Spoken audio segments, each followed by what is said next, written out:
everyone, it's Charlie. This is going to be my video for the new Avengers Endgame post-credit scene, deleted scenes, and the special Stan Lee cameo scene. They tacked all this extra footage onto the end of Avengers Endgame screenings all over the world to entice people to come back to the theater so that they could beat Avatar's box office. They were within about $40 million as of the beginning of the weekend, but the actual scenes in the re-release will be rolling out all over the world. Some places won't get it till later this year. The scene started with the Stan Lee special cameo scene, which I'll explain in a second. Then we got the special Hulk scene. Then they did a special Spider-Man Far From Home post-credit scene video that I'll do a separate video for too later this weekend. If you're brand new to the channel, be sure to subscribe to get all the videos. There's a new round of that IMAX ticket giveaway too. All you have to do to enter is be a subscriber and leave your favorite Marvel post-credit scene on the video. So the post-credit scenes start with a very special Stan Lee tribute. It's actually something that's going to be on the Blu-ray in a much longer form, because the actual post-credit scenes from Avengers Endgame really only amounted to about 7 extra minutes of footage.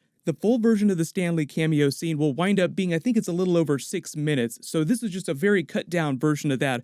But it contained brand new footage that we've never seen before of them filming his cameos, all of his cameos for the most part, going back all the way to the first Iron Man film, all the way up to what would be his final cameo in Avengers Endgame during the 1970s when he said, "Make love, not war," as he screams by that shield base when they were going to get the Tesseract. Made it look very much like a 1970s version of himself, no special makeup required. They didn't have to use any special effects to de-age him the way that they did the other actors. They just put a wig on him and made his mustache look a little bit bigger, and that was about all it took. He talks about how wonderful things are, how he never expected the Marvel Cinematic Universe to turn out so well, how he just wanted to inspire the world. It was a wonderful scene. I can't wait to see the full version of it when the Blu-ray drops later this summer.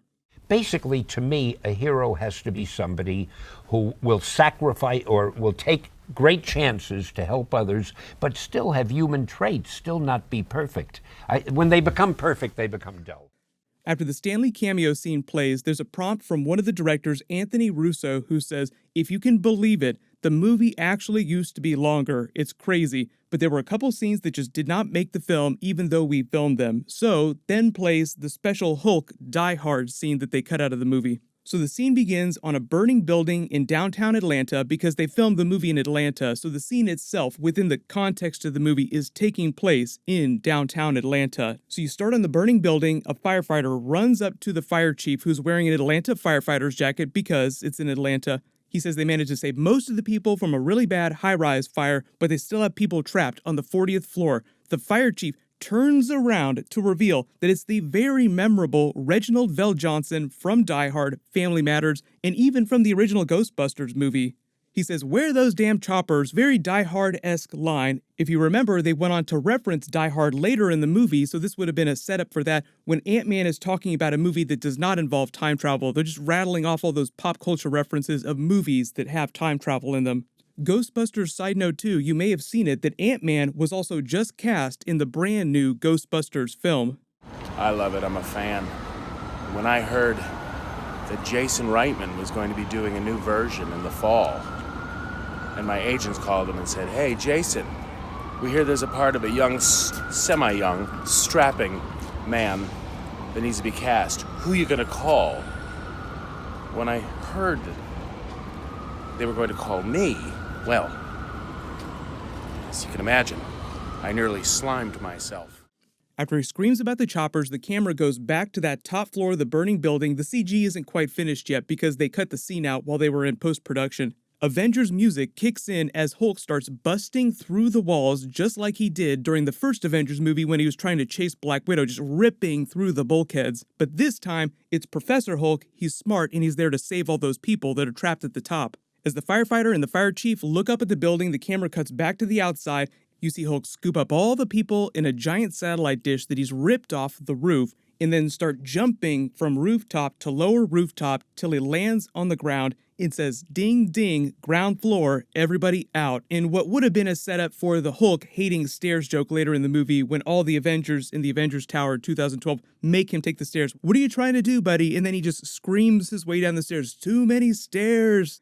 The Die Hard scene continues as he goes to talk to Reginald VelJohnson's fire chief, saying, "Chief, so that fire's burned at about 900 Kelvin. Between you and me, halon bombs above and below the burn zone. Halon bombs are just a special device that firefighters use to extinguish large building fires. They're pretty hardcore, but it's meant to be an example of Smart Hulk solving his problems rather than just smashing them away, with Reginald Vel Johnson just staring at Professor Hulk like he can't believe what's going on. He just brushes right past him like, this is what we need to do. But then he gets a phone call on a giant iPad-looking phone that I guess he needs to use because his Hulk hands are so big. He answers the phone saying, "Go for Hulk," so he's referring to himself as Hulk now and not as Bruce Banner, then says, "Steve who?" Because I guess it's not Captain America calling him, and the person who called him from the Avengers didn't say which Steve they wanted to meet, but they were calling him to meet them at the diner, and that's where you get the actual diner scene with him eating all that food and explaining how he became Professor Hulk and what's going on now.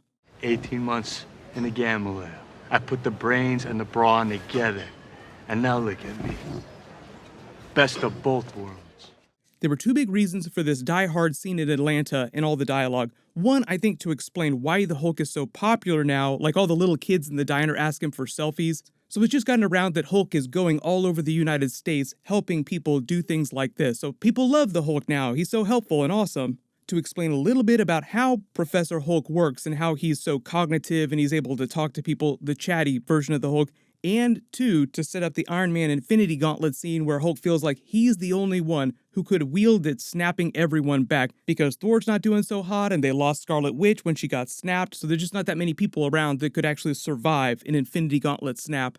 But the writers talked a little bit about why they wrote that scene and why they took it out of the movie, saying, "You never know what's actually going to make it out in the world. We did a scene illustrating more actively what the Hulk had been up to in terms of being a hero, as opposed to just starting it in the diner and explaining things. But it didn't give you anything that you didn't already get from just sitting in the diner eating pancakes, and it came off more as noise than as content."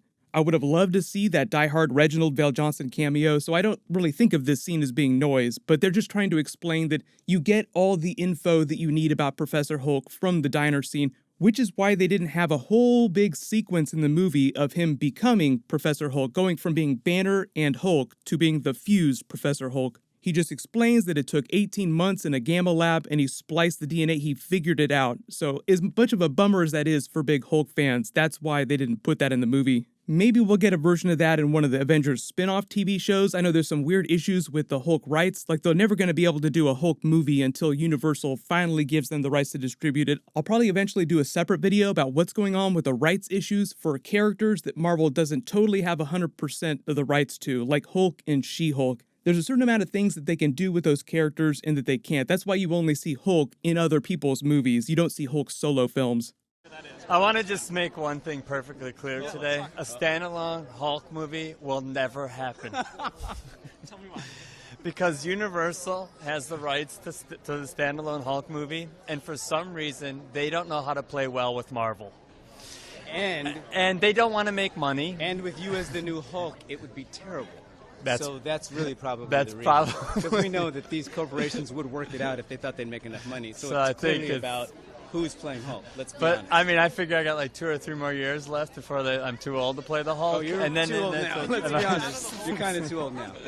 Let's just be real. But seriously, this is something that you tried to make happen, and it's just not going to happen. We talked about it, but I don't see it in the cards. Do you see it in the cards? No. See. I can't believe he asked the question. Yeah, I mean, it's a little cruel of It him. was. No, that's all right. It's okay. You could see how he I'm carries fine. it a lot. It means a lot to me. I mean, I really love this character. Dude, you're great in the movie. Don't worry about a standalone thing. No, You're I great in know. these. I do my own. I do my own I thing. know, but you you're know? great in these. We need I you know, in you these. too. I Thanks. mean, I feel like we're like Rosencrantz and Guildenstern A in little this bit. movie.